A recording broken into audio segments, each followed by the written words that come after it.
Students, today we are going to start the definite integral part. So how a definite integral is denoted? A definite integral is denoted by usual integration with a lower limit and upper limit, that is a to b integration of f of x with respect to x, that is dx. So a to b fx dx is called as a definite integral. So what is the definite integral and how we will evaluate? The definite integral in general means the summation from one point to the other. So जो भी आपका indefinite integral में आप जो इससे पहले जो पढ़े थे उसमें तो लिमिट नहीं था, तो वो डेफिनेट केस नहीं था, that is called the indefinite integral. So उसमें जो वैल्यू निकलता था, जैसा फॉर्मूला था, सेम चीज़ यहाँ पे भी है. बस जब आप उसको मतलब इंटीग्रेट कर दोगे, आप उसमें क्या करोगे ना, सबसे पहले अपर लिमिट डाल दोगे अपने रिजल्ट में, फिर माइनस सिंबल दे के लोअर लिमिट डाल दोगे. तो क्या होगा, जैसे सपोज आपका इंटीग्रल का रिजल्ट कुछ है, suppose this is the integral result, this is the function and you are trying to integrate it from this point to this point. If it is a and it is b, then your solution will be starting from this and ending here, whereas the usual integration will cover from all the parts beneath the curve. It mostly the summation part na, so it will start from the lower limit and it will end at the upper limit. That is your solution. But अगर हम लोग usual पूरा का पूरा function लेते तो उसमें हमारे पास कुछ फिक्स नहीं है, तो वो पूरा चीज़ कवर अप करता, बट यहाँ पे सिर्फ लोअर टू अपर लिमिट लेगा. Now see how to evaluate. See एक चीज़ यहाँ पे और एक डिफरेंस है इंडेफिनाइट में और इसमें हमारे पास कोई कांस्टेंट ऑफ इंटीग्रेशन यानी सी टर्म नहीं है, it is not required. Clear. तो अगर मैं यहाँ पे क्या करूँ ना, मेरे फंक्शन का जो वेरिएबल है उसको चेंज करूंगी with respect to some given function, तो मेरे फंक्शन का जो लिमिट है A to B, lower limit and upper limit, वो भी चेंज होगा. So these are just the overviews while doing the problems. I will explain how it is happening. For example, now let's take a simpler example. Suppose 1 to 2 x cube dx. What is the integration of x cube? Now forget about these limits. Just think what is the integration of x cube. It is x to the power 3 plus 1 by 3 plus 1, that is by integration of x to the power n dx, that is x to the power n plus 1 by n plus 1. Fine, this is the formula. तो ये formula के हिसाब से इसका हो गया x4 by 4, 1 to 2, so 1 by 4 रहा. अभी यहाँ पे क्या करें, कांस्टेंट में कुछ नहीं करना है, तो क्योंकि ये डिफिनाइट है तो पहले अपर लिमिट डालेंगे, तो 2 to the power 4 minus lower limit क्या है 1, so 1 to the power 4. So we got 15 divided by 4. कैसे, 1 by 4 रहा, 2 to the power 4 is 16, 1 to the power 4 is 1, so 16 minus 1 is 15 divided by 4. Is it clear? Next, see the second question. Integrate 1 by 1 plus x square with respect to x from 0 to 1. तो 1 by 1 plus x square, इस part का integration value क्या है, tan inverse x. बस फिर हम limit डाल दिए 0 to 1, तो पहला अपर वाला डालेंगे तो tan इनवर्स 1 माइनस लोअर वाला tan inverse 0. tan inverse 1 has value pi by 4, tan inverse 0 is 0, so that is pi by 4. Clear or not? So now, as I told here, if we will change the variable of integration, our function will have the change of limits. So see, I have given you here a question, sin to the power 5x into cos x dx. क्या आप इसको directly solve कर सकते हो? It will need the substitution method. इसीलिए मैंने क्या किया, यहाँ पे sin x को z एज्यूम किया. तो sin x एज सब्सटीट्यूशन है, तो एजम्पशन होगा तो डेरिवेटिव होगा, तो क्या आया ना, cos x sin x का डेरिवेटिव z का हो गया dz by dx. So cos x dx equal to dz by cross multiplication. तो cos x dx ये वाला पार्ट मेरा dz बन गया, sin टू द पावर 5 था वो z टू द पावर 5 हो गया. गुड. बट अभी यहाँ पे एक लिमिट है 0 to पाई बाई 2, तो ये लिमिट अभी मुझे चेंज करना है. तो लोअर लिमिट क्या था 0. So when x equal to 0, what will be the value of z? z will be sin 0 because x is z is sin x. So sin 0 का वैल्यू क्या है 0. So when x is 0, z is 0. Next, upper limit is pi by 2 for x. So if x equals to pi by 2, what will be z? Now sin pi by 2. Sin 90 degrees 1. So what I will have? Z equal to 1. So the limit is 0 to 1 for z. Now z to the power 5 integration is z to the power 5 plus 1 by 5 plus 1. So z to the power 6 by 6, 0 to 1. तो अभी 1 by 6 बाहर आ गया. सबसे पहले upper limit डालेंगे, मतलब 1. तो 1 to the power 6 minus lower limit है 0. So 0. So that is 1 by 6 into 1, that is 1 by 6. Clear or not? Let's take another simple example. 2 to 3, 2x e to the power x square dx. So see, e to the power x square it has given. So x square तो होगा तो नहीं पता. हम लोग यहाँ पे क्या कर सकते हैं, आइलेट डालेंगे तो बेकार में लंबा होगा. तो हम लोग देख रहे हैं कि एक्स स्क्वायर का डेरिवेटिव टर्म 2x यहाँ पे है, इसीलिए हम लोग एज्यूम करेंगे let x square equals to z. तो क्या बन गया, 2x equals to dz by dx. So 2x dx equals to dz. So now we will as it has been change. So 2x dx क्या बन गया ना, dz. e to the power x square बन गया e to the power z. अभी हम लोग limit change करेंगे. So when x equals to 2, what will be z? 2 square, that is 4. So lower limit हो गया. When x is 3, what will be z? x square मतलब 3 square, that is 9. So 4 to 9 e to the power z dz. अभी e to the power z का integration same e to the power z. अभी बस इसको integrate मतलब limit डालना है. तो अपर लिमिट डाले e to the power 9, lower limit हो गया e to the power 4. So the solution is e to the power 9 minus e to the power 4. Is it clear? Now see, there are some of the properties that the definite integral shows.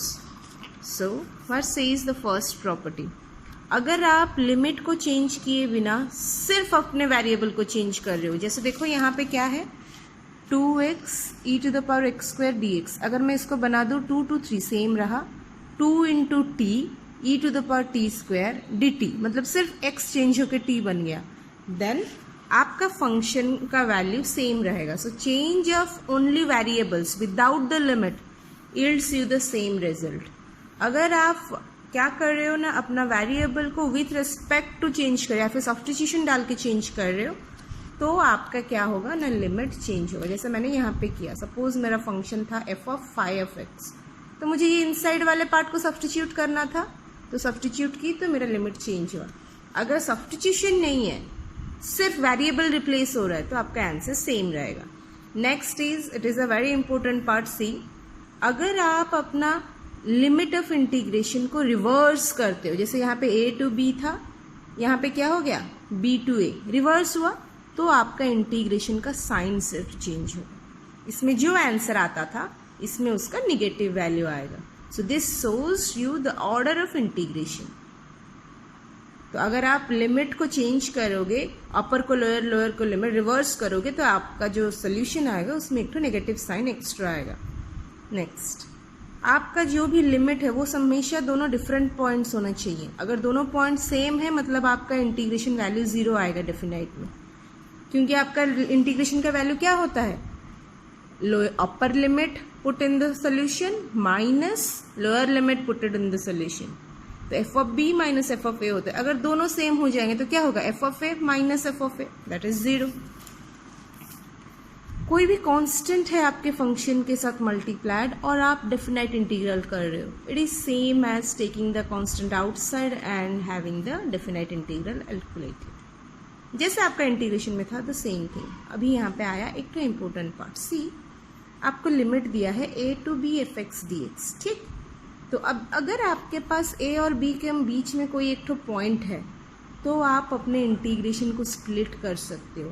बीच में c है तो a to c F x D x plus c से बाकी जो बच गया b उसको F x D x, आप ऐसा स्प्लिट कर सकते हो.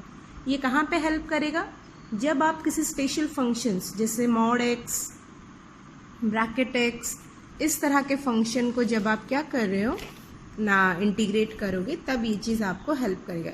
आई will explain this to in the next example, so don't worry.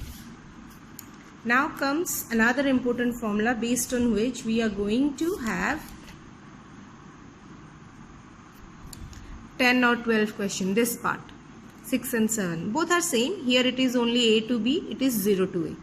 So see, fx dx from a to b, what it will be, its limit, its integration can also be same as the a to b f of a plus b minus x.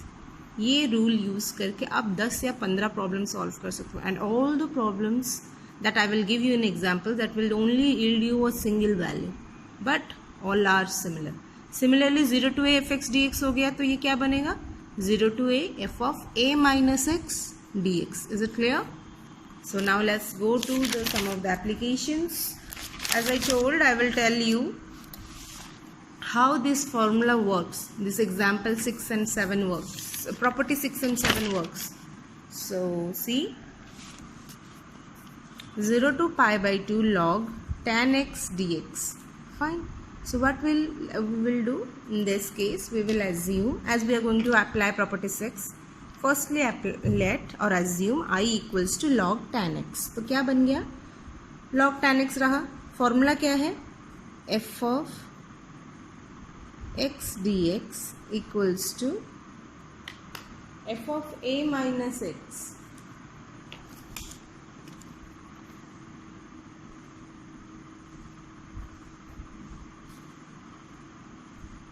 dx from 0 to a.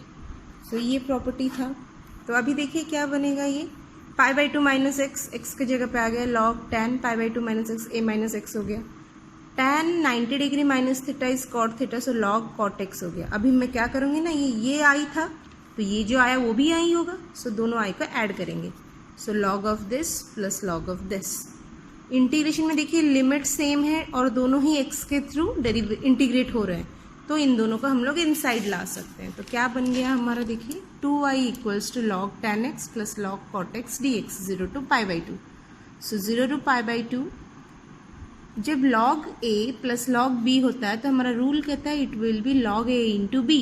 So it is log tan x into cot x dx.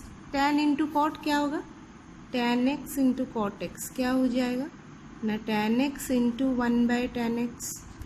So cancel होके 1. सो log 1 हो गया. log 1 का value 0 है, सो 0 into D x, 0 into D x is 0. तो ये 2 इधर divide होने से भी 0 ही आएगा. So integration value is 0. Similarly another example, let's take 0 to pi by 4 log 1 plus tan theta d theta. तो यहाँ पे क्या होगा, सेम थीटा की जगह पे पाई बाई 4 माइनस थीटा डाल दिए, तो tan a minus b formula यहाँ पे आया. तो क्या होगा, tan a minus tan b by 1 plus tan a into tan b. So tan pi by 4 का वैल्यू क्या है, 1. So what I will have here ना, 1 minus tan theta by 1 plus tan theta. अभी इस इनसाइड पार्ट को LCM ले लेंगे, तो 1 plus tan theta plus 1 minus tan theta by this आया. So it is 2 by 1 plus tan theta. तो log a by b का वैल्यू क्या होगा, log a by b is log a minus log b. तो log 2 minus log 1 plus tan theta. मैंने already इसको I assume कर लिया है. याद रखिएगा जब भी आप प्रॉपर्टी 6 या प्रॉपर्टी 7 यूज़ कर रहे हो, आप उसमें आई एज्यूम करना ज़रूरी है. तो ये बन गया आपका log 2 माइनस दिस. अभी देखिए ये जो पार्ट है 0 टू पाई, फिर हमने उसको सेपरेट किया, तो 0 to pi by 4 log 1 plus tan theta d theta. Isn't is my question, मेरा क्वेश्चन भी यही है. सो इसके जगह पे भी आई डाल देंगे और इसको इंटीग्रेट करेंगे. log 2 है तो ये कांस्टेंट है, बाहर आ गया, सिर्फ थीटा का इंटीग्रेशन हो गया थीटा 0 टू पाई बाई 4. तो ये आई इस तरफ आ गया, 2y हो गया, दोनों ऐड हो गए, log 2 into pi by 4. So 2y is pi by 4 into log 2. आई का वैल्यू क्या होगा, pi by 8 log 2. This is a very very important question. In maximum of exams we get this question. Sometimes evaluate or sometimes prove that this is equals to pi by 8 log 2. Is it clear? So now let's we will now discuss some of the important problems, but in the next class I will give you those examples.